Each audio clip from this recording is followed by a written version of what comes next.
Assalamualaikum warahmatullahi wabarakatuh. Bismillahirrahmanirrahim. Alhamdulillahirabbil alamin. Allahumma shalli ala sayyidina Muhammad wa ala ali sayyidina Muhammad. Anak-anak, kali ini kita awali dari sebuah cerita. Dikisahkan di tanah Jawa ini dulu dikuasai oleh seorang raksasa yang memakan manusia. Namanya Prabu Dewata Cengkar. Raja raksasa yang sangat lalim dan suka makan rakyatnya ini akhirnya ditantang dan dikalahkan oleh seseorang yang bernama Aji Saka. Aji Saka ini konon dari India, sehingga akhirnya Prabu Dewata Cengkar kalah dan diganti oleh Aji Saka ini menjadi raja di tanah Jawa.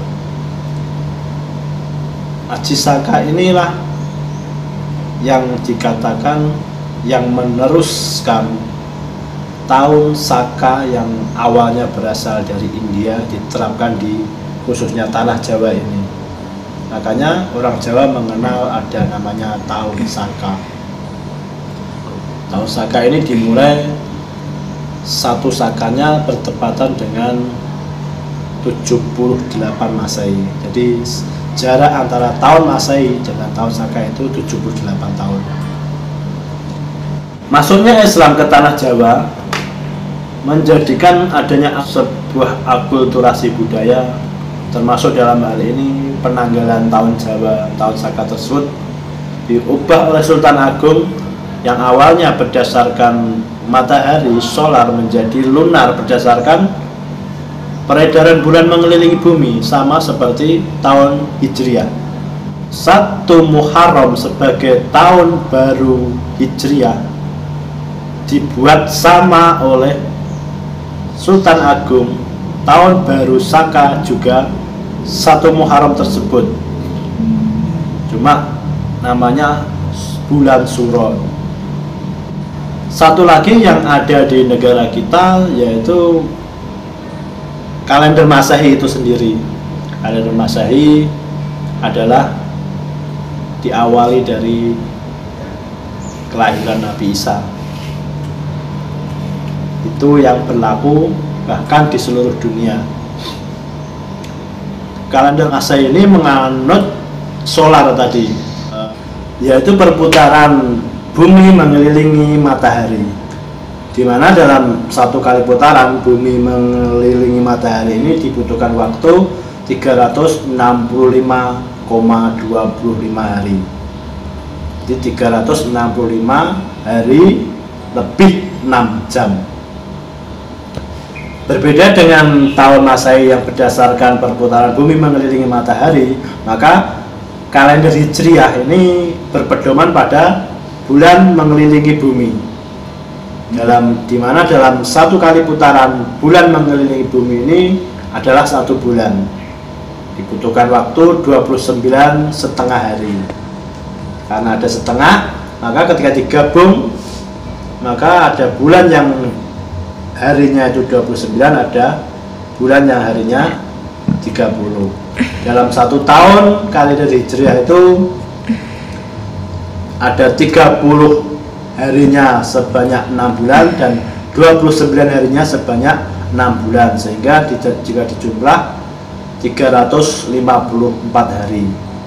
Ada selisih antara Komariah dan Masehi yaitu 11 hari.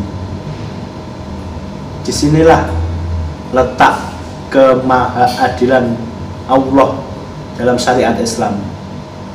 Kenapa bisa seperti itu? Karena puasa, di mana ini adalah ibadah menahan lapar, menahan haus, itu menggunakan kalender Hijriah Ramadan, bukan menggunakan kalender Masehi.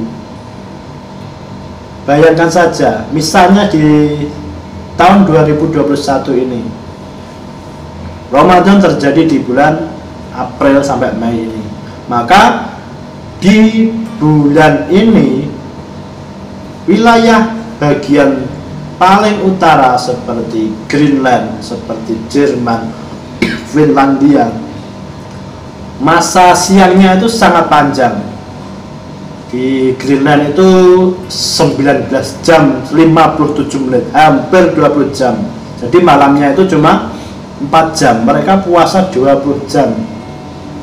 Jika saja puasa menggunakan kalender Masehi ini, maka tiap tahun terus menerus puasa akan terjadi di bulan April, dan itu masa panasnya di sana. Berbeda dengan sebaliknya yang di kutub selatan, di daerah Selandia yang paling selatan, maka di sana siangnya sangat singkat, bisa 9 jam. Kalau menggunakan kalender Hijriah, maka ada 11 hari perbedaan tadi. Maka ketika tahun ini misalnya puasa jatuh pada tanggal 30 April, maka tahun depan puasa akan jatuh pada 11 hari sebelumnya, yaitu berarti tanggal 19 April. Tahun berikutnya akan dimulai tanggal 8 April. Begitu 11 hari maju terus, sehingga dalam kira-kira 32 tahun kemudian itu genap satu putaran, akan kembali ke 30 April. Nah, itu lagi. Disitulah letak keadilan Tuhan. Jadi orang-orang yang berpuasa di Greenland suatu saat juga akan mengalami puasa di musim dingin mereka, sehingga puasanya sangat singkat, 6 jam mungkin, 9 jam mungkin, tidak selalu seperti di bulan April ini yang hampir 20 jam tadi. Disitulah ternyata siklus puasa itu berputar, 11 hari maju, 11 hari maju, 11 hari maju selama 32 tahun, itu satu kali putaran. Maka tidak selalu orang yang itu puasanya pendek terus akan pendek, tidak selalu juga yang puasanya hari siangnya panjang itu akan terus panjang, tetapi ini terus berputar. Hal ini mungkin tidak terasa bagi kita yang tinggal di daerah tropis atau nanti di daerah subtropis tersebut. Itulah sedikit rahasia kenapa syariat Islam, terutama puasa, itu menggunakan kalender Hijriah yang berdasarkan peredaran bulan mengelilingi bumi. Semoga ada hikmahnya. Wabillahi taufiq wal hidayah. Assalamualaikum warahmatullahi wabarakatuh.